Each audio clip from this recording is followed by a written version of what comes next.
আসসালামু আলাইকুম গাইস, আজকে চলে আসছি ছাগলের মগজ রান্না নিয়ে। তো আমি এখানে আপনাদেরকে প্রসেসিংটা দেখিয়ে দিব আর ডেসক্রিপশন বক্সে আমি সব রান্নার উপকরণগুলো পরিমাণ সহ বলে দিব।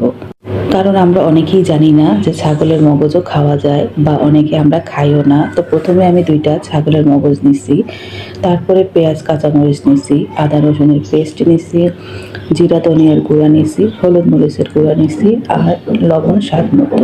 আর এখানে আমি অন্য একটা পাশে প্যান বসিয়ে দিছি, ওখানে তেল গরম হচ্ছে আর দারচিনি এলাচি তেজপাতা লং এগুলো আমি একটু গরম করে নিছি। এখন আমি যে মাখিয়ে রাখছিলাম সেই মগজটা দিয়ে দিলাম। এখন আমি হালকা আছে এটাকে ভেজে নেব যেন পেঁয়াজটা সিদ্ধ হয়ে যায়।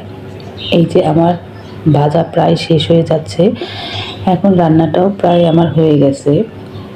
তো আমাদের চ্যানেলটাকে ভালোবাসলে অবশ্যই চ্যানেলটাকে সাবস্ক্রাইব করবেন, পাশে থাকবেন। আর আমি আমার রান্নার প্রতিদিনটা সম্পূর্ণ ডেসক্রিপশন বক্সে দিয়ে দেব।